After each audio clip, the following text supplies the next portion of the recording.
and we'll just start the show. All right. Okay, cool. All right. Our dog wants to join as well. Aw. He just We came. always have animals on the stream. Yes, we always do. Okay, so welcome to episode 126 of the CosCast. My name is Pixie Dust Cosplay. I will be your main host as always, and with me I have my fellow co-hosts. Annabella cosplay. And Anya cosplay. Welcome, ladies. Joining us tonight all the way from Germany, we also have Maul cosplay and his lovely wife Maja. Welcome. Hello. Hi. Hi. Hi. From Germany. Germany is evening. We're staying over there. Yes, Yeah? it's the evening. Yeah, good. Yes, we also have Central European Standard Time. Ah, great. Okay. Yes. Taking over. And also, hello to everyone in the chat. We're so glad that you've decided to join us today. If you have any questions or comments during the episode, feel free to post them in the chat, and we'll get to them as fast as possible.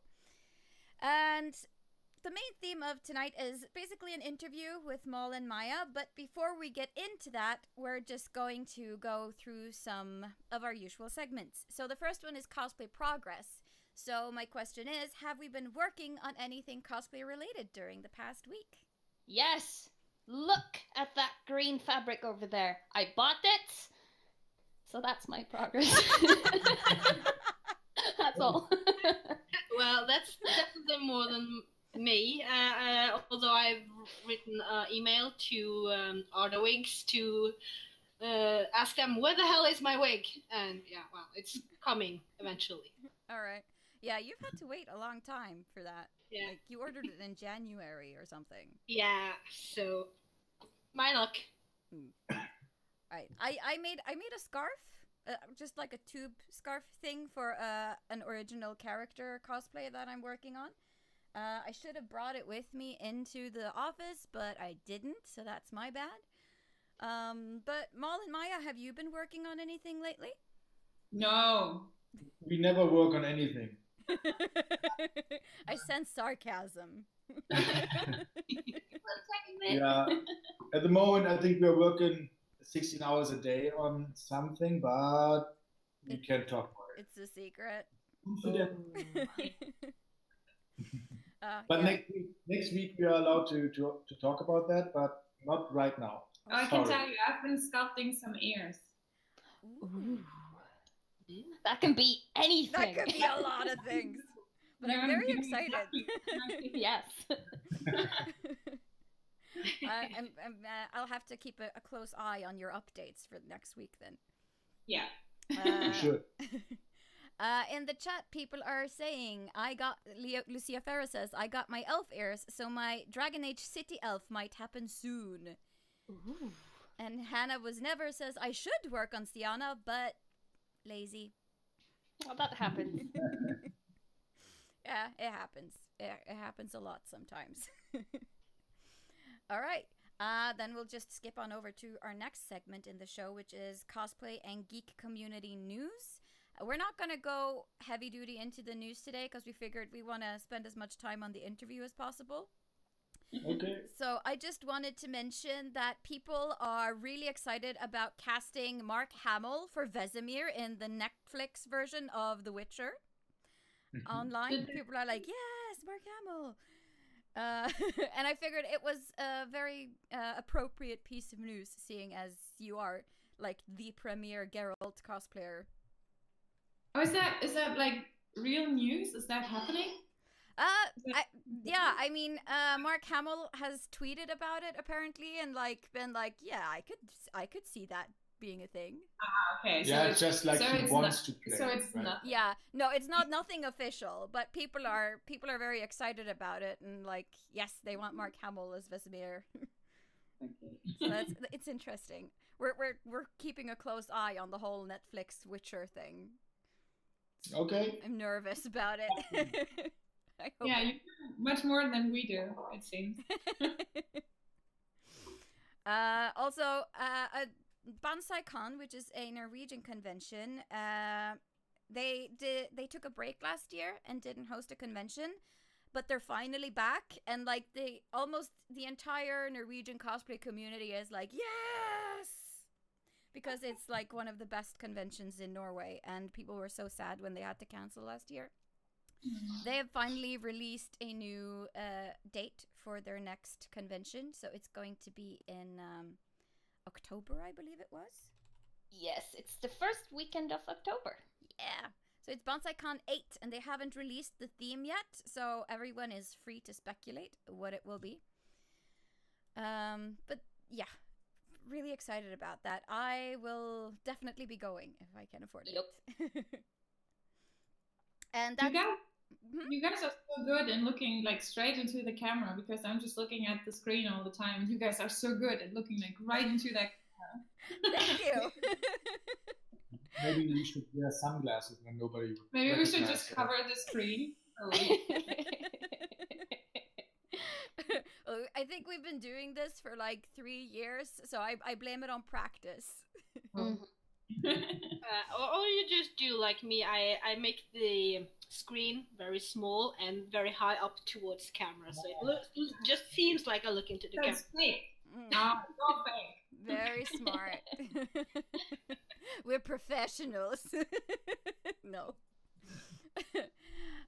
People are very, very excited about BonsaiCon in the chat. CC Tori is chanting, "Bonsai, bonsai, bonsai, woo!" Yep. And Fantasy Emmy says, guess who's going to Norway for it? That's really exciting. She's one of our Lithuanian followers. And people are also saying, "Hi, Ben! Big fan!" in the chat. So Thank you, people. they're sending you a lot of love. If you want to follow the chat, you can just go into YouTube. It's right next to the video of the live stream. Yeah, we are so new to all of this. Yes. Yes. Oh, there's a question. Hey, Maul, where's the cornflake pic? Haha, joke. Hope you don't work too hard and get some rest too. I'm guessing this is an inside joke. It's a super inside joke. I don't get it. Yeah. I talked to it's one of guys. his secret Instagram message activities. No, I talked to a girl at a convention, and I said I don't want to post anything boring on Instagram, Instagram stories. That is why sometimes I don't post anything for a week. And I said, yeah, but I don't want to post something about my breakfast or stuff like that. And maybe that's her, because she's waiting for a picture of my breakfast of my secrets. Okay, I get it. Yes, that's probably her. Her name is Lisa, XSXR. So I don't know if that rings a bell or not. Yeah, I'm sure that's exactly how she introduced herself. Yes, exactly. This is my YouTube handle. Hello. Right. So I have some pictures that you were kind enough to send me that I thought I would share with our audience before we start the interview, just so they can get to know you guys and the work you do. I don't have any pictures of Maja specifically, but a lot of this makeup in these pictures is your work, if I'm not mistaken, right? Yeah, that's right. Yes. Let's see. I guess. It might be. There we go. All right. So it won't pop up on our screen in the chat, but it'll pop up for our viewers. So the first one is one of your Khal Drogo images. Okay. And I didn't get any photography credits with the files. So do you remember who took those photos for your promotionals? Andy, because he takes basically all of our pictures. Eos Andy. Yeah. Yes. Okay. I don't know. I will assume that is. Yeah. If anyone is watching who disagrees, then you can send us a message and let us know. Yeah, Andy is gonna be like, no, I didn't take that picture. No. It's just like all of your cosplays are so detailed. Like every time I look at them, I get like, whoa. Thank you very much. Thank you. The next one is your Corvo Atano cosplay. It shows one of those pictures where he's sitting in a carriage, or like on the outside of a carriage or an old car, I guess. Like I love Dishonored and Dishonored 2, so this cosplay speaks to me on so many levels. It's such a good game. Yeah, it's very pretty. Yeah, I like it, but usually the people want to see other costumes like Geralt, or Geralt. Yes. That is why usually I don't wear Corvo anymore at any convention. Mm. But I like it. I like the style. I like the feeling to wear it. But yeah, It looks comfortable. Yeah, especially when you can sleep because you have a mask on. Yeah, it's sometimes pretty handy. It's not a joke. He really does that. When I wear the mask, I look. Yeah, when people take pictures, I look straight into the camera and try to look badass. But then I realize that I don't have to look at all. No, because your face is covered. Yeah, I close my eyes. Sometimes I almost fell asleep. Yeah. Very practical. Mm-hmm. Yeah, it could be. As long as you can stand while you're sleeping, it's okay. I think that's something you have to practice to be good at. Yeah, I'm working on it. No.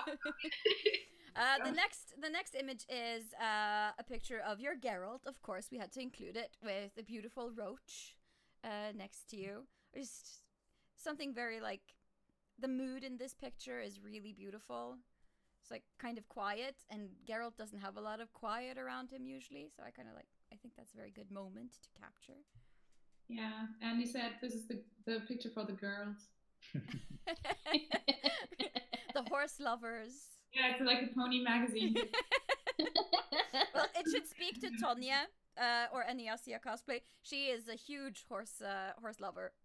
Yeah, I guess I loved horses before I could walk myself. So yeah, I feel you.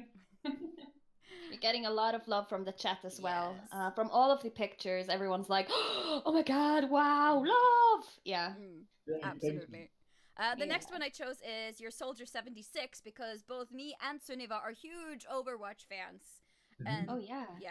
Sunniva even had plans of doing a Femme Soldier 76 at some point, I believe. Yeah, I have the Soldier 76 jacket in my closet. I just haven't really done anything with it yet. Well, you have it. You know. I have it, just in case. It'll happen one day. But also, like, just the weathering on this jacket when you look really closely at the picture is just so spot on. Thank you. Yeah. So, Aw. weathering and makeup is her special skill. You guys are so talented! So far, it's only her. And the last one is your pictures of Joel from your Chernobyl photo shoot, where you're holding like the cardboard that says "This planet is your home, save it." It's like that photo shoot like broke my heart. Yeah. Same. Yeah, it was very special. Yeah. All those animals. Yeah. This will always have a very special place in our hearts too. So. And we have a question regarding that, so we'll get into it later. But yeah, I felt like it was a very strong image to share. So yes. Great. Yep. Okay, then that means that we're going to just head on into our main interview portion. So I figured maybe Sunniva, do you want to do the honors? Yeah, I really want to. Yes, this question is for both of you. How long have you guys been cosplaying, and how did you get into cosplay? Ladies first. Ah. I'm a gentleman. Okay. Don't drink my tea then, please. I have been cosplaying, I don't know, since 8 years, I think. 8 to 9 years. I started because I've been to a lot of the Rings convention, and then it was my first convention ever, and there were so many people who were wearing like elven gowns, and you know, they were so much into this, like they were in the mood somehow, and this was so special to me, and I wanted to be part of that too. I wanted to be part of Middle Earth as well, because like Lord of the Rings was my life back then, or it still is.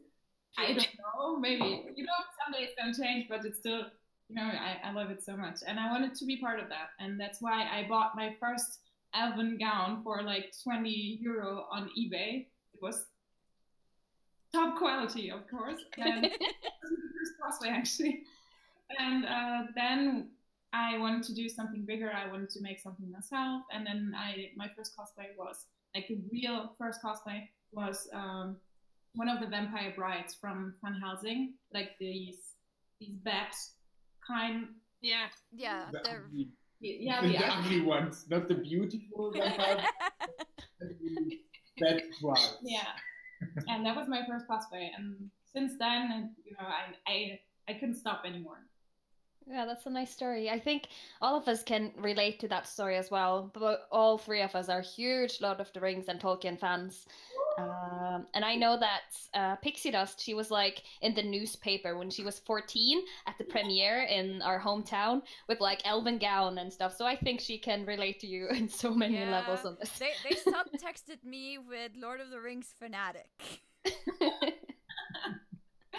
Yeah, I can very much relate to that. How about you, Ben? How did you get into cosplay? Yeah. First of all, I'm doing cosplay since I think 18 years, maybe more, because I'm old. And yeah, basically it was because of my sister. She went to a convention, and she wanted to go there with friends, and the friends canceled, so she was alone. And then she asked me if I want to come with her to that convention. And yeah, then I went to that convention with her, and I wanted to have a costume as well. Are you nervous? No, I wanted to have a costume as well because but it was one day before, so I did a costume like the crow. It's easy. It's basically just a coat, black clothes, and some white makeup. That was my first cosplay. The Brandon Lee version of The Crow, then, or yeah, from the first movie. So that was quite okay for one night. So, are you looking for a picture? Yeah. Okay. I don't know where to find it. Me neither. Yeah, of course.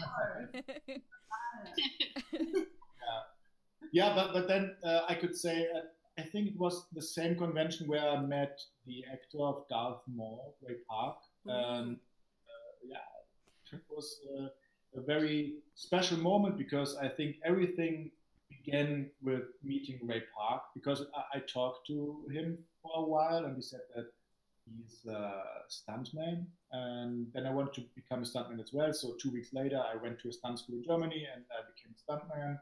And then a few months later my first real cosplay was Darth Maul, and we did a big Star Wars show. The whole stunt students from the big stunt company in Germany, there was a Star Wars show, Star Wars stunt show. And from that moment on, everything was like, I became a stuntman and a cosplayer because of this convention and the meeting with Ray Park. So basically, you owe most of your career to your sister. Yeah. I also wouldn't have gone to a convention, so no, never ever. Because of her. Yeah. So that's pretty fun. Otherwise, we wouldn't have met. Yeah, we met at a convention from the same organizer a few years. A few years later. I wasn't born back then. But... When I was 20, you were born. So. Yeah. I have a picture that I found of you with a cosplay from 2004 compared to a cosplay from 2016 that I thought I would share if you don't mind. He-Man. Yes. So here you go, guys. This is how the difference a few years of cosplay can make. From He-Man, which was pretty good, I have to say. I mean, like, it's not bad. And then to Geralt in 2016. I think it's so important that big cosplayers show these kinds of things because it's an inspiration for the people who just started, just to see that. Because when you Google cosplay, you only see like the best of the best pictures. So it's just really, really nice to see that everyone starts somewhere. I think that's important because everybody who wants to start with cosplay is comparing himself to the best. The best pictures, the best Photoshop and stuff like that. And they're you found something, but that's not the crow. No, that's not the crow, but it's a very old cosplay of Ben as well. Can you see that? Ooh. Yeah, I Oh, can that's see that. cool. This is like top secret. No one has ever seen it. Without a beer. Only tonight on the CosCast. Yes, exclusive. Even more exclusive. Yeah. Also, Himdara. Wow. Oh my. Okay, I'm gonna put my phone away now. Yes. I don't know how much of that our viewers got to see, but It was enough. it was enough. People are saying, "Holy shit, glow up" in the chat, so they're very excited. And I can see a comment from what I know to be one of Sunniva's friends. Oh yeah. Yes, he asks, "I always tell my girlfriend to dress like Gimli, but she refuses to do it. Any advice?" Sorry, dude, I got nothing. Eat a lot. Yeah. Because Yeah, good it advice. looks like a bowl. Yeah, that's gonna convince her. I'm pretty sure. Yes, get that dwarven physique going. Until she gets as fat as Gimli is, and that will do it. I'm sure. All right, I'm just gonna jump up to the next question. Yes. How do you guys choose which characters to cosplay? And also, do you have a favorite personal cosplay? Like an existing one, or something that we really want to do? Like what's your thought process around choosing a character to cosplay, and Okay. yeah, the existing favorite cosplay that you've done? Well, for me personally, it's easy to say because I basically don't cosplay at the moment because I'm just traveling and working with men so much. So I don't really find the time to do cosplay for myself. There's one big thing happening this year, finally, again, but basically I'm not really in cosplay anymore, but I have a list of cosplays I really want to do, and I choose them by, this is so superficial, because we only choose our cosplays by the looks, actually. It's not this like really romantic story where we can say, oh, I have such a big bond with that character. For example, with Geralt, with Ben, I have to drop that bomb now, but Ben has never ever played The Witcher. Oh, no, wait. Never ever. I played, I think, 5 or 6 hours of The Witcher 3. Yeah. So Yeah. Yeah. I know how to play. But that was about a year later than we did the cosplay. But Yeah. I mean, a lot of cosplayers do that, and I don't think there should be a stigma related to, oh, you haven't played the game. I haven't played The Witcher, but I have cosplayed Kira Metz, so. Okay, that's okay. I've played all the games, but that's okay. I actually cosplayed Ceres on Crate. She is one of my favorites. Okay. I don't even know who Yeah, that is. me neither. No. She is the warrior princess from Skellige in The Witcher 3. Now yeah, I remember. yeah. Right. Yeah. That was This one. there over. You go left, right, and then. Yeah. And then The one with the red hair. Yeah. One of them. Yes, one of them. Yes, there are two. There's Triss also, of course. Yeah, so that's how we choose our characters. Like, we just see a character. For example, I really want to do Harley Quinn from Arkham Asylum, but I wanted to do this character since the game came out, which is like 100 years ago, but I still didn't find the time to do it. And I yeah. love Harley Quinn. She's so cool. yeah, there she is. Yes. And right now, I'm just waiting for like the Harley Quinn season to be over again, and then I can maybe do the cosplay. Yeah. Everyone has done Harley Quinn, but that doesn't really matter. And But usually it is the Suicide Squad version. Yeah, Yeah. this is true. so this is like my next personal favorite cosplay, and one like the one I love the most of my already existing costumes is definitely my centaur, the girl with the horse body. Right. And I have, I don't know if you guys know it, otherwise I can show it to you, I can send you a picture or whatever. Because it's just a very special cosplay because it's a centaur and it can actually walk, and I feel like, we talked about horses before, and I feel like half like elvish something, and on the other hand, I feel like a horse. This is like the most perfect combination you can have. Yes. It sounds amazing. I mean, I can't Yeah. even imagine how to even make half of my body into a horse. So I can't remember seeing this exact cosplay, but I do love every single thing you post on your Instagram because you're really talented and your makeup skills is so on point. And yeah, I think your costumes are great. So if you want, you can always just send the picture to the on the Facebook, and we could, if you have it, On Facebook? in the chat messenger thing. Yeah. Okay, I don't. Okay, this is kind of. Or you can just show it if you have it on your it's phone. so much easier. Yeah. do that. Let's do it the easy way. Yeah, no, it's your I'm turn. searching. No, I can do that. She already said it. It's in my case, or in both our cases, it's the look. So when we did, for example, Khal Drogo, we haven't watched Game of Thrones when we started this costume. Later we found out that Khal Drogo isn't as cool as he looks. As we thought. Yeah, because he died from a scratch. Yeah. Are we allowed to spoiler in this one? I'm not sure. Yes. I mean, it was like what season 2 Wow.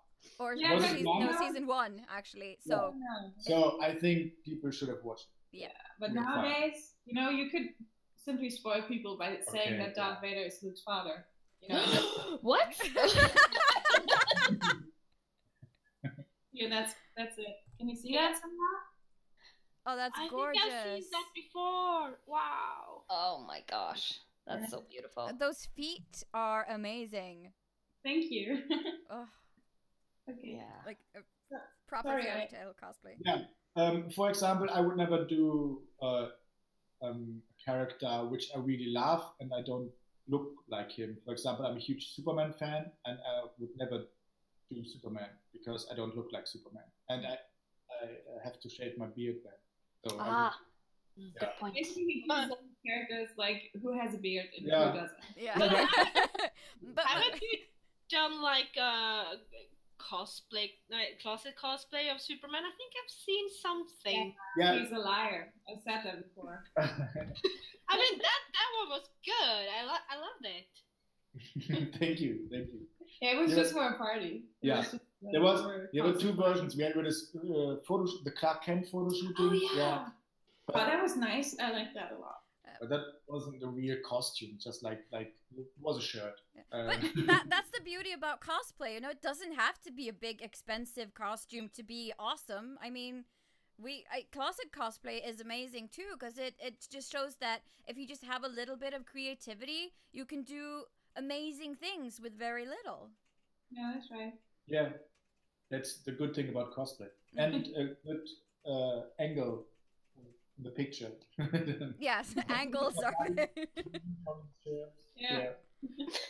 Very true. Also, Lucia Farah is saying in the chat that to you, Maja, cosplay senpai. No, cosplay makeup senpai, she's saying. Ah, thank you. But it's I'm not as good as you guys always say I am. I'm just saying and I'm cursing a lot while I do it. You're selling yourself short, but it's good to hear because that means that you're pretty much in the same boat as everyone else out there. Like every time I have to install a zipper, I'm like, fuck my life, why do I have to do this? And that does not show on the pictures. No, never. Yeah. But do you, Ben, have a personal favorite cosplay of yours? Yeah. What I have, of course, is Geralt, because everybody loves Geralt, and it's a good feeling to be loved by everybody. So. Yeah. and when I look in the mirror after she did her magic, and I really look like Geralt, of course, I love the look of the whole costume Geralt is cool. and the whole feeling when you walk around, because even when people don't know Geralt, he's like, you see him from the distance. Oh, what is this? White hair, 2 swords, cool guy. So that's really good. But I love Darth Maul very much. But I can't do it anymore because Darth Maul has no beard And Oh. and no hair. Yeah. but I like the character, and I think that's the biggest transformation, because when I have the whole costume and the makeup, I don't look like me anymore. I can't recognize myself in the mirror anymore.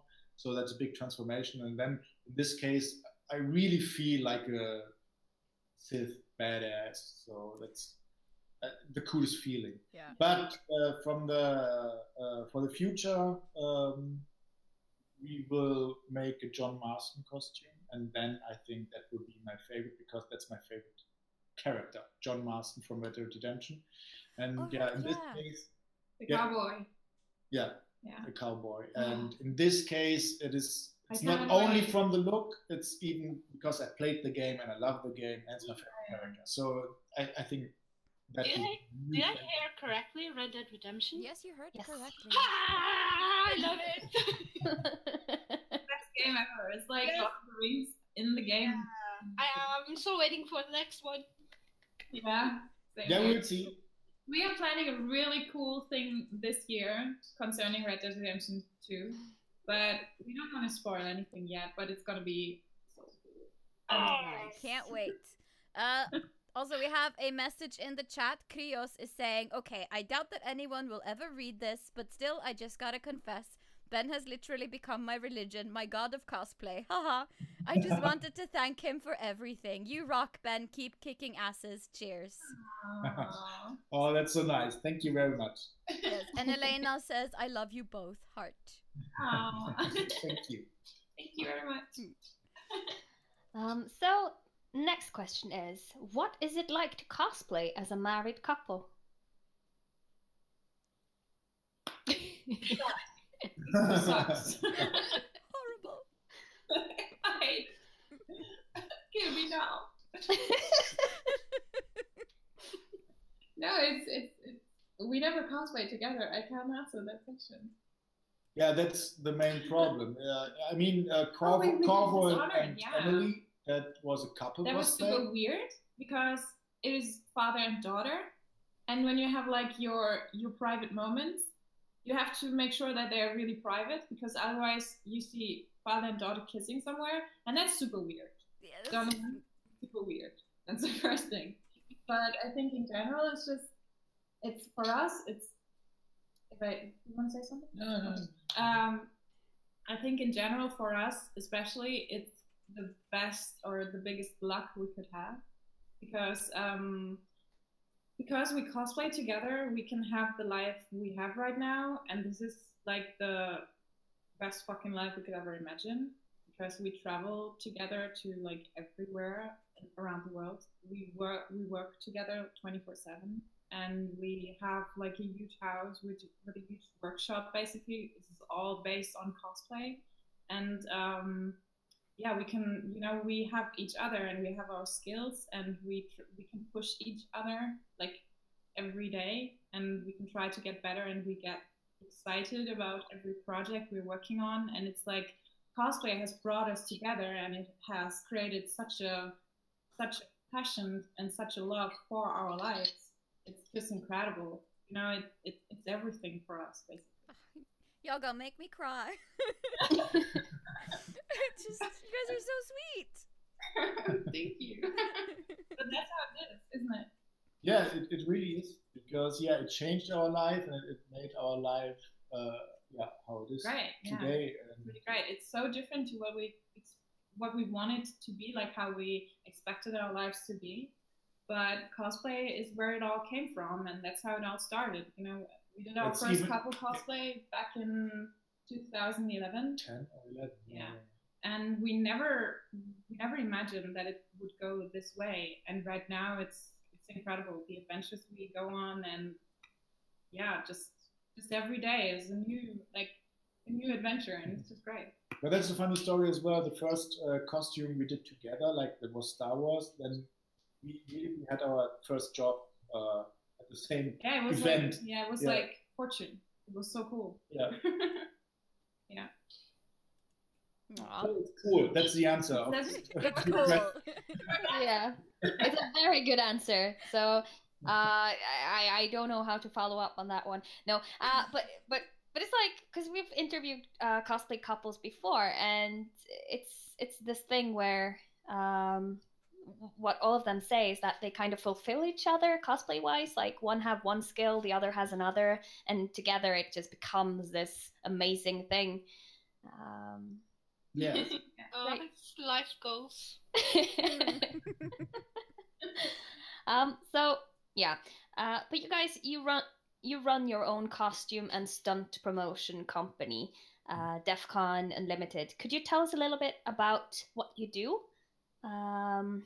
And also, you make a lot of fantastic videos with a very high production value. How do you make them? Is it like a collaboration, or do you do most of the work yourself? Or iPhone and yeah. Concerning the videos, I could say that we are very lucky to have a big, what can I say, network and friends, and they are very, very talented. We work. That sounds a little bit like showing off right now, but they are very good in what they do. So I would say they are the best in Germany at what they do. For example, we have Vidan. He's a stuntman and action director and choreographer, and he works for TV stuff and movies.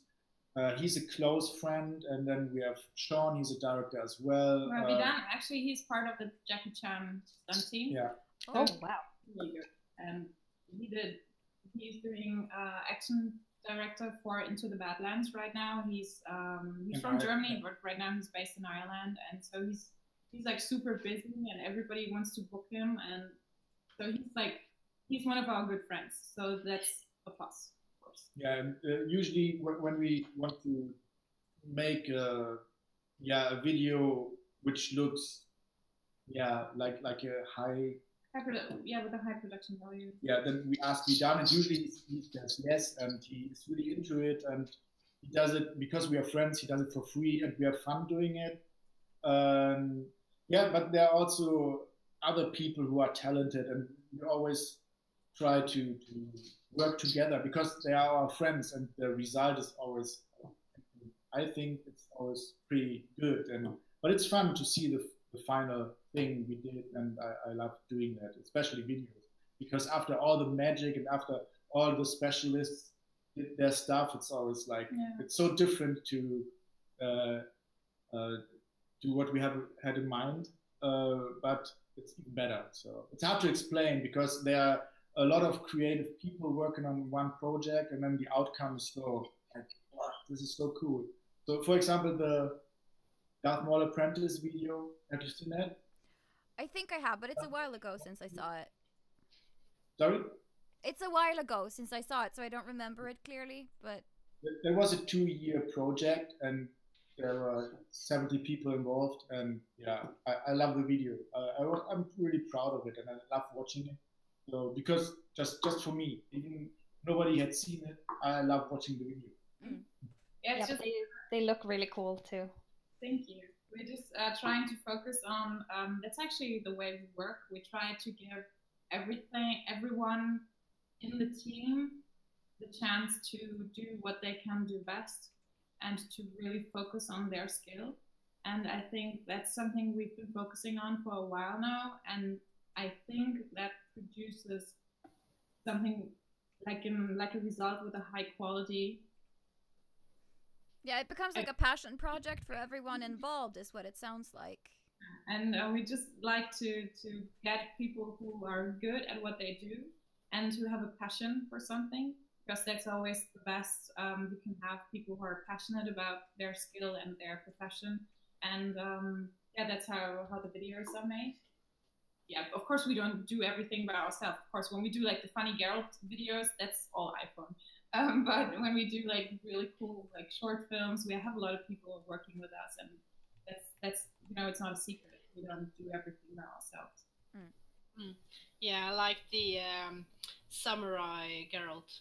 That was Vidan, for example. Vidan as well, and his I always call them the Chinese connection because it's Vidan, Koa, and Min. They are friends. None of them is Chinese. Yeah, they are Vietnamese, but I call them the Chinese connection. And they are always together. When I ask Vidan, he brings the other guys, and it's always fun. They're like one person.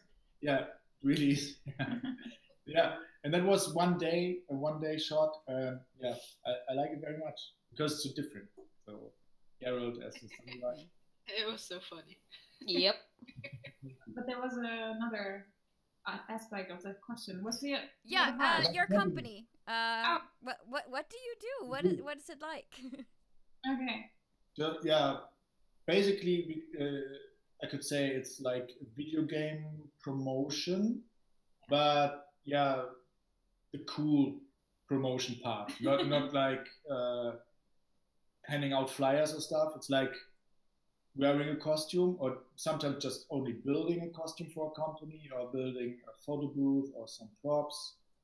It's basically what we do is what you can see. Sorry. Yeah, that's true. That's true. What you can see, like on Maul cosplay, for example, this is all part of what we do as a company. So it's not like we have two personalities. Not like we have Maul cosplay and then we have our company DefCon Unlimited. It's all one thing actually. We started DefCon Unlimited about 7 years ago, and back then we had only DefCon Unlimited. We didn't focus on like Maul cosplay or my personal artistry. It was just the company, and we always wanted to do like really badass video game promotion, because back then cosplay was a thing, of course, but never in promotion, never in advertising. We never see anything cool cosplay-wise at conventions. You know, the coolest thing people came up with was putting booth babes in like really short outfits, and that was the cosplay aspect of the convention. But and we thought so much, we saw so much potential in this business, and we thought we could try to really like build up a company and to approach video game developers and publishers and try to make this work somehow. We really wanted to work in this kind of field, and we are both performers. When we met, I was a big dancer back then, and Ben was a stuntman, of course, and we wanted to combine it. We wanted to do big shows, and we wanted to build like photo spots and huge props and costumes and all of that. And that was the original idea. And that's actually exactly what we do nowadays. So the show part, unfortunately, has, it's not that big anymore, because at the moment, most of it is traveling and building costumes. So you don't see us on stage as much anymore, which is sad for us, but we want to change that again. And we try to focus not so much on huge props, more like really detailed costumes. But that's actually how it works, and that's basically how it all comes together. So people approach us, like publishers approach us and say like, I want Ben in this costume, can you build this costume, how much is it going to be? And then they are like, we have this and this and this event, can you come there? Like, you know, they book us for different events, and then we go to the event, and then he wears the costume, and he's there taking pictures with people, and that's how it works. That's basically what the company does. That's very cool. Yeah. Long story. It sounds really, really awesome. It sounds like a dream job. Yeah. It does. It is. It is. It really is. Yeah. I mean, it's hard. It sounds hard. like, it's a hobby and you're doing that for a living, but we work in our asses off. It's really hard, and there are almost no days off. And when we get closer to the deadline, it's like, we know that in the last 3 nights we won't Probably sleep. won't sleep. Yeah, so we got used to it, but this part really sucks. Yeah. But of course, it's fucking cool. So. Yeah, it's great. Yes. The problem is there's not really an industry in this kind. It's not really existing, especially here in Germany. It will be different when we were in like America and Los Angeles and stuff. They have a lot of people working on like SFX and costumes. But over here in Germany, you only have basically cosplayers who do that as a hobby, and they have a normal job. So it's one thing that is really hard for us is to hire people to work here full time, because we need people who are like really skilled and have skills in every kind of field, because we don't need somebody who can just sculpt something, because we can't hire somebody to sculpt for us 24 hours. That just doesn't work, or 8 hours a day. So we need like people who work here and who are specialists and really skilled in everything and talented. But we don't really find these kind of people. And this is a very hard part. So we had to like really level up our own skills and try to be an expert on everything to make it work somehow. Yeah, I think it's a lot of the same in Norway, because we're such a small country.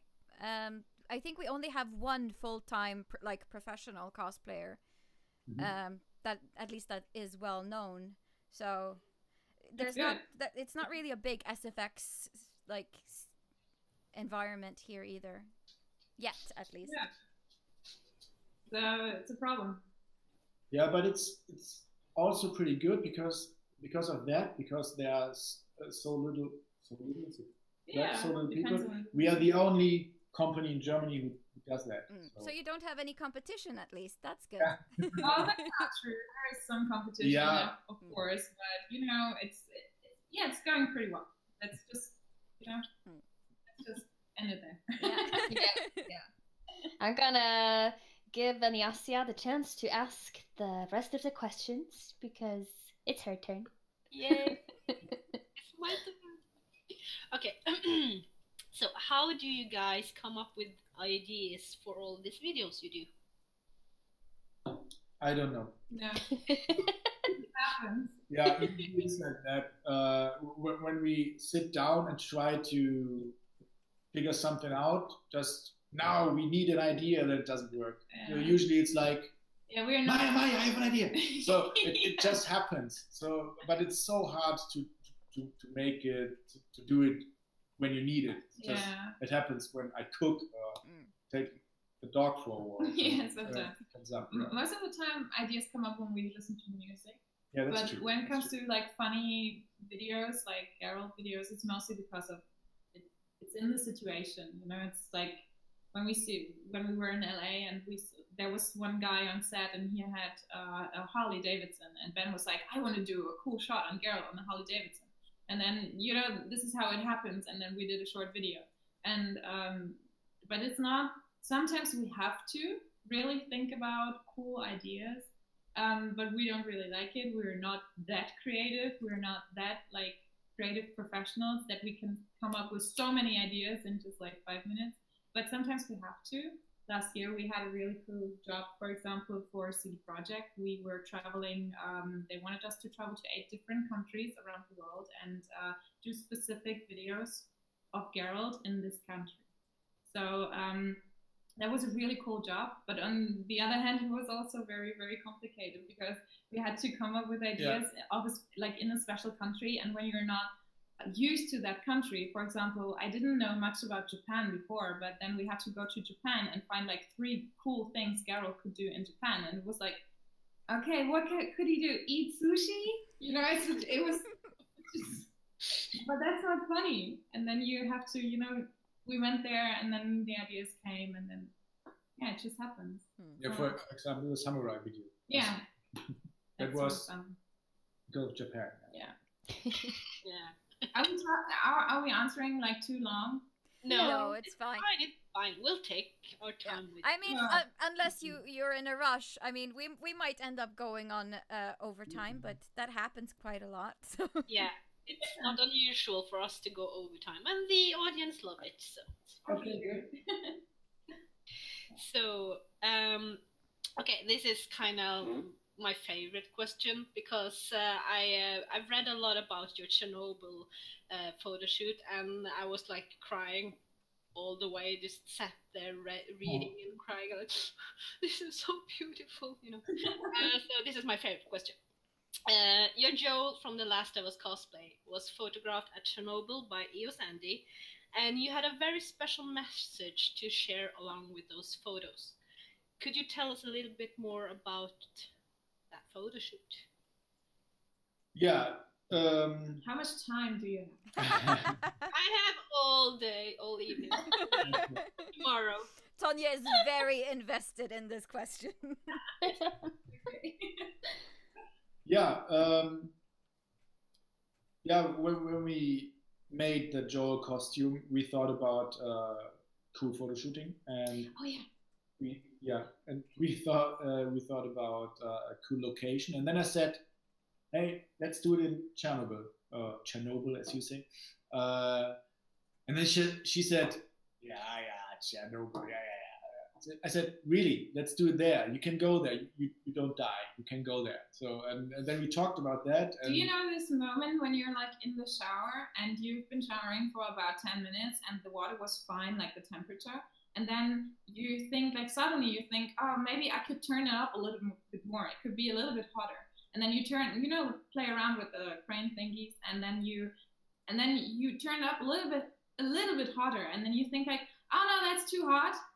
And then you just decide to go with it, because the next second it's okay. It has been too hot in the first moment, but the next second it's okay. And that's exactly how most of our crazy ideas come up. And that was the same with Ben, because he was like, well, you know what would be a cool idea to do the photo shoot in Chernobyl. And I was like, yeah, okay, maybe that's a cool idea. Because at first you're always like, no. That's crazy. And then, that's impossible. And then the next second, you're like, okay, that's a cool idea. And then 1 second later, you're like, okay, there's no way back. We have to do it. I interrupt you all the time. Yeah, but then we said, yeah, when we do it in Chernobyl, then not just a Chernobyl. Yeah. Sorry. As the people from Ukraine say, it's Chernobyl. Yeah. Okay. Then we realized that it's not just a photo shooting.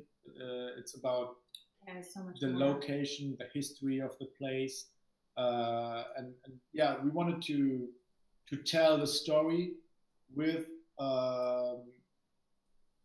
with the gaming character. So it's not just Joel. It's the people have to know that it's in Chernobyl, and we wanted to raise awareness about the whole topic, and it was a good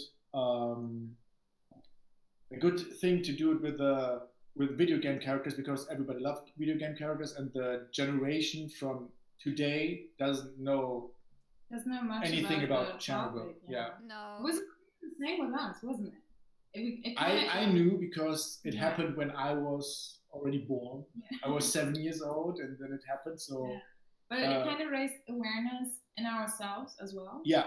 And so we didn't expect that in the beginning, not at all, because it was like, we go to Chernobyl, and it was like we go there and they have so many cool locations, and then we talked to the guide, and it was like, okay, we go there, we're going on an adventure, and we took EOS Ami with us, and we landed in Kiev in the middle of the night, and it was like a movie somehow. It was weird. And then we went there and we heard all the stories, and then suddenly we realized, it's so much more than a cool location for a photo shoot. And that changed the whole way we were dealing with it. And because nowadays it's been so long ago, and it's this topic, it's this story, it's this Chernobyl thing, but you never really got in touch with it. I didn't, and you did, okay, but I didn't. And then we went there, and it was horrible. Really, it was horrible. It was just crazy to hear all these stories, to be at this place, to be at this kindergarten, to be like in the middle of the city, just surrounded by trees and not seeing the city anymore, because it's pure nature out there. It's been abandoned for so long, so it's just overgrown. And see all the wild animals. On the one hand, it was horrible and it was terrifying, and I was crying a lot when we went there and when we were there and listened to all the stories of the guide. But on the other hand, it was so beautiful. It was I can't even describe it. They have wild horses, they have wild dogs, they have wild foxes, but all of them aren't really wild. They come up to you and they want to cuddle you, and they want to be in contact with you, because they never experienced anything bad from a human being. And there was so much nature, and it was just so beautiful to see that this catastrophe, which was so bad at that time, and which had such a bad influence on all these people and destroyed so much, can be kind of covered by the power of nature, and that because the whole area was covered by nature, and it was just, you couldn't see the place as terrible as it was because it was so beautiful, and that was such a good sign to see how strong our planet actually is and how well it can recover from even a catastrophe like that. So it was very, very, it was a tough time. I can tell. I mean, I can see that you're getting emotional just talking about it. But I admire you guys for just going there and just doing that and taking that chance. It's amazing. Yeah, most of it people was a say great, we're stupid. yeah. But it was a really great experience, and unfortunately, we were working there, so we couldn't experience the whole thing because we always had to think about a new picture. Shots, yeah. And I'm really thinking about going there again, just to experience it again and 200%.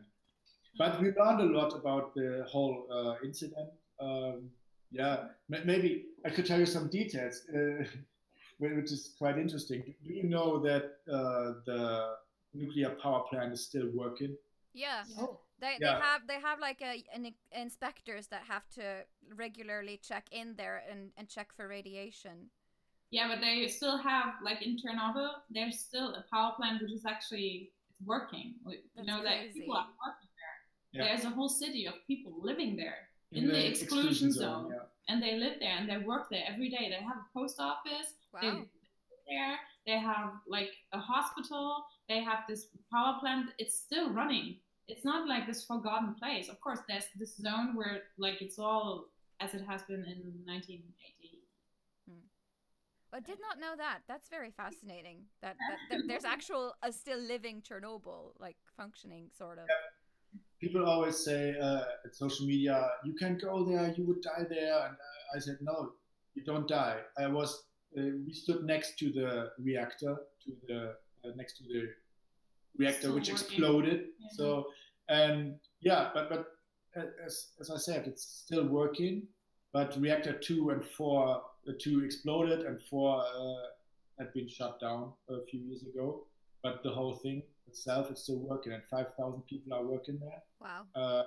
And they are living still in the exclusion zone. They work for 2 weeks, and then they have 2 weeks off. So that's the only difference. Yeah. Because they shouldn't work there a whole year. Yeah. So, but yeah. That's one thing we didn't know when we got there. It's like, really, people working? Yeah, it's still working. Yeah. A lot of people have told us that we are like crazy to go there. And of course, you never know how this is going to affect your health. You never. My mom was like, "Are you guys crazy? You can't go there. It's so dangerous." And of course, it is still dangerous. Of course, most of the guides tell you, "Oh no, it's fine. You can't come here. It's no problem," because they make money from it. They want tourists to come there. But still, it's the place where it all happened, and of course, it's not healthy to walk around there. When you go like only for statistics, we caught more radiation on the flight to the Ukraine, just one flight, than we had when we were in the exclusion zone, because the radiation on the flight is so much higher than when you just walk around there. But of course, you never know, and of course, you take a high risk to go there. But still, I'm like super scared of something happening to me in a few years or to him. But still, I would have never ever missed it, because it will always have such a special place, and it's always going to be part of us because it's just part of our life, and especially because. Sorry, I'm talking so much. It's like. But you're talking about something that you are invested in, and it's really nice to see people, getting so involved when they talk, because you see that they actually genuinely care, and that's very good. And you can also see in the chat, like Sahara Sarah, she says, "I get emotional hearing about this." And Lucia Farah also say that, "I didn't know there was a village there. Wow." Yeah. So. Yeah, So there's just one thing. If you guys have time, one thing. Go ahead. We also got negative feedback because people say it's very disrespectful to go there for cosplay and to take pictures there. Of course, we get that. We understand that. But on the other hand, you always have to live with that. When you're like an online personality, you always have to deal with that kind of stuff. And if the critique is reasonable, of course, it's okay. People should say what they want to say. But what these people don't see, like from their point of view, is that we got so many messages and email from people actually from the Ukraine and people whose grandparents suffered from this accident and died from this accident, like from the follow-ups of this accident. And so many people were writing us more private messages than like public messages because it's very personal to them. Yeah. And they say it means so much to them that we went there and then that we wrote all these stories and took all these pictures just to not let it be forgotten ever because it was so horrible. And we ourselves live so close to a nuclear plant, which is not so safe, and it's everybody's kind of waiting for the day that something happens, and it's a very up-to-date topic still. And so these people were writing us and they were like, this means so much to me, and people were educating their students at school using Ben's pictures for that and to raise awareness even in this generation for what Chernobyl was, what is radiation, what is radioactive power and all that kind of stuff. And this means so much to us because it was just us three going there doing this photo shoot, and it had such a big impact. And it was just it was just great, It was good to give these people who suffered from this so much, to give them something back and to kind of appreciate their loss. Yeah, and I totally agree that things like this shouldn't be kept secret, shouldn't be forgotten, because things like this may still happen, and I think, even though I haven't, anyone in my family who's experienced something ever slightly like that, I would want it's something like that to be remembered, to be honored. And the way you portrayed the place with your character, it's so beautiful, and it's so sad, and it really gets you to think that shit, this might actually happen somewhere near where I live. And it gives you a focus to care more for what your environment around you and stuff like that. So I really loved it. And also, actually, this accident have had some aftermath happening in the nature here in Norway. All right. Yeah, because there was, the rain and stuff, the weather takes some of the radiation with it. And it rained on some of the mountains where we have a lot of reindeer grazing. And it stuck to that sort of food that the reindeers eat. So in Norway, you get warned to not eat too much reindeer meat because you will get still a lot of radiation if you eat too much. Yeah, I think it was a nuclear power plant. You have nuclear power plants in Norway, right? I think we have one or two, and none of them are used for power. One of them are used for science, actually. Oh, yeah, that was I think it was. Oh, yeah. It's an interesting story because the government from the Ukraine didn't tell anybody about that accident. They kept it secret. Yeah, for like several days. Sorry? Yes, for several days. They tried to hide it to the rest of the world. They evacuated the city after 36 hours, but they tried to hide it to the rest of the world. And I think it was a nuclear power plant in Norway, which because they had the devices to measure. And the radiation level was higher in Norway than it should be. And they found out, and they tried to find the mistake in their own nuclear power plant, and then they found out that it's not coming from their nuclear power plant, it's coming from the Ukraine. And so it started that the whole world knew about that accident, and I think it started in Norway because of the higher radiation level at that. It's very interesting. I didn't know that either. You did it. I'm learning so many things today. It's incredible. Yeah. It's really cool. Okay. So I think it's about time to move on to the next question before I start to cry, because I've been holding myself all this time now. Aww. Okay, so when was the first time you cosplayed Geralt, and how big of an impact has he had on your cosplay career? Okay. Yeah, that's an interesting story as well. A lot of interesting stories today. Maybe tell a boring story. So we did a makeup test for Geralt in 2016, or 2 years ago. And we posted it on social media, on Facebook and Instagram. And then we got an email. So, but as you know, we haven't played the game.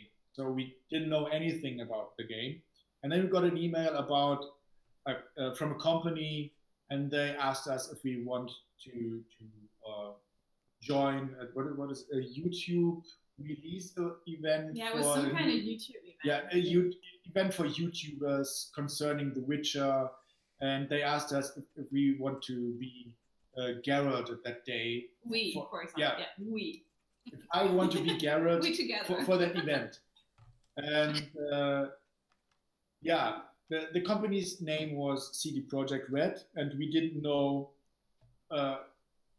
We didn't know them. Yeah, we didn't know the name of them. And then we only do like license, like copyright stuff, because that's very important for us, because it's our job, of course, so we have to stick to the law. So I was writing them back. I was like, hey, thank you very much for the email. I'm pretty sorry. We would love to do that, but I'm pretty sorry. We only work for license holders, and as you guys are like just planning a random event, of course we can't do it. And then I was like, I was like so close to send this email. And then I was like, what is that? What kind of name is that? CD Projekt. And then I typed it into Google, and I was like, oh shit. Whoops. The special thing in this case, it was like usually we work with Ubisoft Germany or Square Enix Germany, but that's not the main company. Like and in this case, it was the company from CD Projekt Red in Poland. So we talked to the very, very important people, and she almost sent this email like, nah, we don't work with you because we have other stuff to do. Oh, that could have ended so differently. Oh, wait, we have to. I have power. Oh, you're so welcome. It's not long enough. Well, it's good to know that we're not the only ones who can have technical difficulties sometimes. Yeah. We did the live stream on Friday, and my computer blue screened. Yes, in the middle of the stream. Oh yeah. But it was okay. We fixed it. Okay, good. Got it. And then you realized that this was the publisher. Yeah, and then himself. And then we said like, yeah, we can do that. Great. Woo! Thank you very much for asking us. We've been waiting to do all the time. And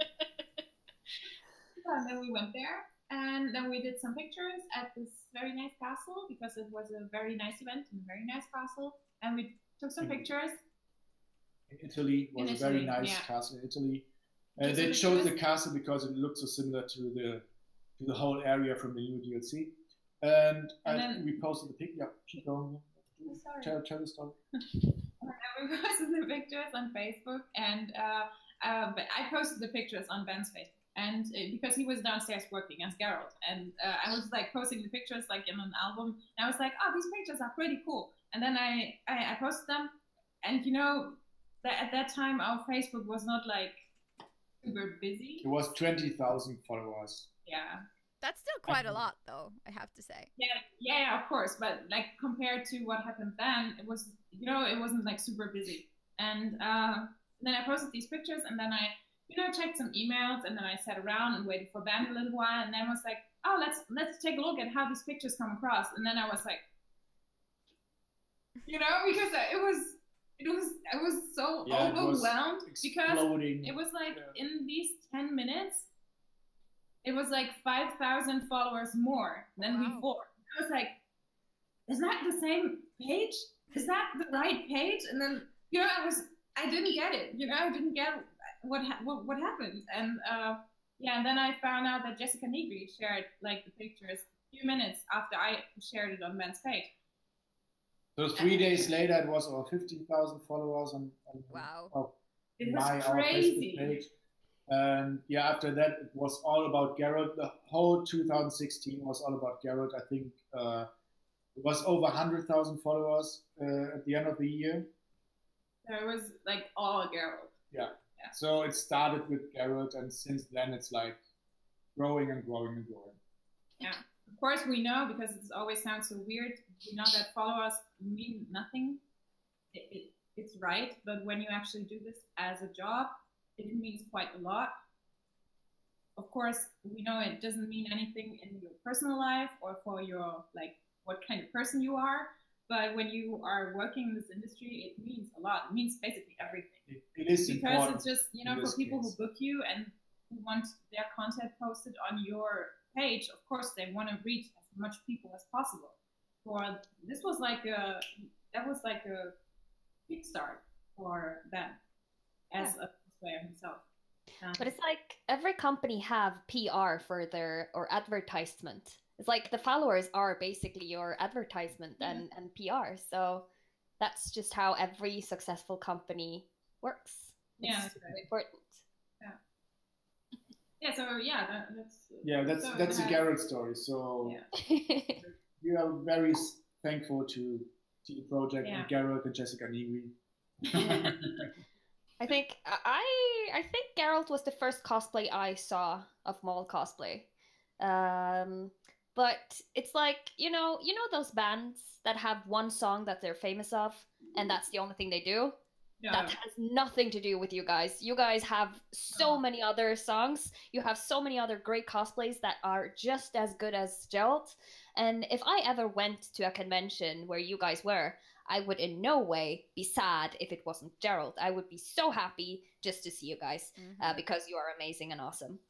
Thank you very much. Thank you. My thoughts exactly. I mean, I can't really remember which cosplay I first saw you in, but I think all of your cosplays are amazing. So, and although I'm not the hugest Witcher fan, although I haven't played the game, so, but yeah, I have forgotten what to say. It was something very nice. Yeah. Yes. No. And actually, just to be fair to Aniasia, because I know that she is a huge Maul cosplay fan, I actually think it was her who was like, "Have you seen this guy? He's so like Geralt. Look at this person." I was like, "Wow, yeah, awesome." Actually, I think it was Aniasia who brought you guys to our attention. Probably, yeah. No, but like hashtag what they said. I mean, I can't really top that. Yeah. Oh my god, you're embarrassing me. I'm sorry, sweetie.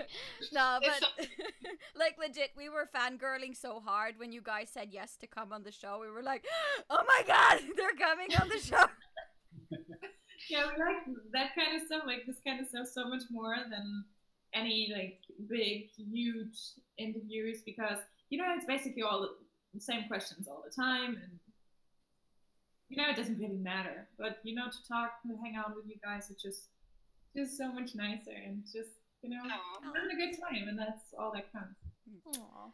It means a lot to us. Yes, I'm in love. Okay. I have a couple more questions. You guys, you, Maul, and of course, to extend you, Maja, cosplay a lot of video game characters. Yeah. So we're very curious. What is your favorite game? Yeah, Red Dead Redemption. We are so married. It's just like the best game ever. It is the best game. Yeah, and I'm so looking forward to the next Red Dead Redemption. I still hope that there's John Marston in it. Somewhere. Yeah. At some point. Maybe some member of the gang. We will see. Yeah. But at least the main character has to have a beard. Because in the trailer, he has no beard. He's fake. Yeah, So, that was a big point. like a cowboy, and he's shaved. Yeah, what kind of a cowboy is he if he shaves? Where did you get that razor? I don't. I mean, where'd you find a mirror in the Wild West anyway? Yeah, I don't know. Ask Rockstar Games. Yeah, so that's like a no-brainer. Yeah, hopefully you can visit a barbershop and add beard. Yeah, can be. Oh yeah, that would be good. That's always the best thing about video games, that when you don't have a beard, you can just easily go to a barbershop, you have a beard. Yeah. The Witcher works like that. Yeah. GTA 5 it works. Yeah, You can go to the barbershop and walk out with a beard. I kind of wish it worked like that in real life too. Like, I want long hair, but my hair is short. Magic. Poof. Oh yeah. Yeah. That would Be be nice. It's called wigs. Yeah, sure. Yeah, but they itch. So, oh no, we're almost at the end now. It's the last question. No. Okay, this is a very different question. I bet you've never been asked this question before. Okay. Okay. This is a question we ask all of our guests. If you were a fruit or a vegetable, which would you be and why? A fruit, avocado, because it tastes amazing. Ooh, avocados I are would good. be an amazing fruit. I would be an avocado. Good answer. Is there any cool and aggressive fruit? A cucumber. I want to be that. Is there fruit with spikes and stuff like that? I know that there are spiky Maybe fruits. habanero or something. Oh yeah, you could be like a Yeah, spicy. No. Yeah. When you have to be a real man to handle that. Yeah, like a habanero. Yeah, that's good. Not everybody can handle this fruit. That's very Good answer. But everybody loves avocados. So. This is true. Oh yeah.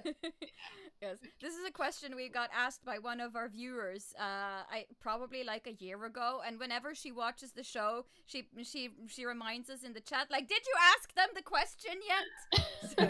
So we've just started to include it in the show. That's sweet. Very sweet. That's Well, what kind of fruit are you guys? Or vegetable? I think I usually answer strawberries because I'm very small, and I can be sweet, but I can also be kind of tart. Like, Okay. Okay. Okay. I am a kiwi because I'm hairy on the outside and I'm sweet inside. I don't know. I don't know. It's actually my favorite fruit. So. Oh, really good. yeah, I love kiwis. Yeah. I've never seen you eating kiwis. Because I'm allergic to it. Oh. Yeah, it's a tough life over here. Sad. I would say mango because it's one of my favorite fruits because it's so juicy and it's delicious. Because Have you ever been? not because I'm juicy and delicious, but just Have you ever been to California? no. Have you... Never been to the States, actually.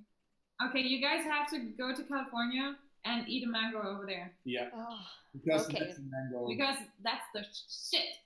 That's Never- life goals. It's not mango. Put it on my I'm putting bucket it list. on my yeah, just what I was supposed to say. Bucket list. Yes. Oh yes. Go to Eat the California. mango in California. Right. It's worth it. I promise. Yeah. We'll it's like- Instagram it and send it to you. If we ever do. Okay, next time we are in California, we ship mango from California to you. Oh, Yes, do that. That would be amazing. Oh, I think you're not allowed to send, like, to export fruits. Oh, Yeah, no, but- maybe not. Just put it in a box and send it with FedEx. Maybe it works. You could smuggle it in your suitcase and then send it. Just don't get caught. Yeah, it's always a good idea to smuggle something at the airport. Yes, clearly. And then beforehand tell everyone on the internet about it. Yeah. Yes, no, very bad idea. Oh. In America, they have these dogs. They sniff your suitcases for food. Yeah. They're just searching for food, Yeah, but the thing So- is, especially fruits. they don't care when you leave the USA. That's So right. That Ah. shouldn't be a problem. Yeah, that's right. Yeah, it's bringing it in. That's the dangerous thing. Yeah. Australia also is really, really strict on bringing food and seeds and those kinds of things in. All these islands. Mm. Mm-hmm. All right. But that's the end of our interview questions. So that just brings us to, I mean, we are 21 minutes over time. #overcast. That's what we usually call it. The last bit of our show is something we call Geekery, where we recommend things that we have read, played, or listened to or watched during the past week to our audience before we wrap it up. So if anyone has anything they want to recommend, you can do that now. Being outside, getting fresh air. I don't know. Good That's super advice. geeky. You're such a nerd. No, but it's Oh, yeah, really yeah. important. It is. I have been sick for a few weeks, so today was the first time that I went out, and I went for a ski trip, and I was out for like 1.5 hours, so it was really great. I feel refreshed, and I'm ready to get on my gym thing again. I played Elder Sign, the board game, which is a like Arkham Horror, Call of Cthulhu inspired board game. Together, I played it with some friends. And it's not as complicated as Arkham Horror, which usually takes like 8 hours to play through. This only takes like 1 to 2. And I can really recommend that if you're into like cooperative board games where you don't have to like play against your friends and end up being bitter enemies because someone is a bad loser. So just, yeah, cooperative board games is kind of what I want to promote today. I haven't really watched anything new this past week. I've just, binge watched things I've recommended last week, like I usually do. And there's really no new games that I've tried out yet either. So, no. Nope. How about you guys? I would recommend something. Watch The End of the Fucking World on Netflix. Oh, I love that show. It's so good. So do we. And Queer Eye. Yeah, Both that's really very amazing. good shows. We just watched The End of the Fucking World this week, and it was so good. But we didn't, we are only like, is it episode 4? Yeah, 5. But it's so good. So dark. Really Yeah, funny. it's so dark, and it's so ironic, and so... Yeah. I And it's love it. because it's only one episode is only 20 minutes, 20 minutes, and we that's don't it. have time for more. So it's just like we can watch one episode Have you, in a week. would you like to recommend something? Have you been through anything special? I'm in the workshop 24/7, so That's completely understandable. Yes. Our chat is saying The School of Good and Evil apparently is a book series that CC Tori is saying is amazing. So if anyone out there loves to read... Ryodai Art. Yeah, Ryodai Art just finished the second book in the series too. And oh my god, the stories. I can't figure out who to root for or who to hate. Well, that's always good. And Ryodai is also saying, Fateful Fumble! She does that every week, it seems like. Yeah. Fateful Fumble is our live streamed RPG Dragon Age game where we play roleplay. Yeah, we roleplay a campaign set in the Dragon Age Inquisition timeline. Yes. So yeah, we have some very dedicated fans who they have been showering us with fan art like the entire week, and it's amazing. I think fun. it's so cool and amazing. I've never ever had someone who's like based a picture or a drawing of me. Like it's not me, but my character. It's just really humbling and weird and cool and awesome. And I appreciate it so much. Yeah, I know that feeling. Yeah, I can imagine. to a big extent. Yeah.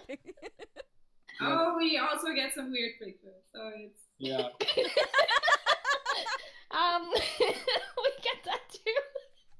okay. Good. I received some on a private message that I'm not gonna share. That's a good idea. Hang out for that, like an 18+ hangout just with that topic. Yeah. Yes, then we would definitely need more time. Also, Lucia Ferra is recommending the sci-fi series The Expanse on Netflix, which I can agree with. It's a very, very interesting and well-produced science fiction show. Okay, yeah, it's Netflix. Usually all the Netflix series are really, really good. Right now I'm watching Breaking Bad again because I'm a huge Breaking Bad fan. Breaking Bad. Yeah. Right, but I watch it on Netflix. That counts. Breaking Bad is really, really awesome. All right. But I think we have to call it there, folks. We're almost half an hour overtime, and I bet people have things they need to do tomorrow, seeing as it is a Monday. So I just want to say thank you to all our viewers who have been watching us and commenting and sending us questions, and thank you so much to our guests for being here and for staying for so long. Having us. Yeah, and we'll see you guys next Sunday. Bye. Bye.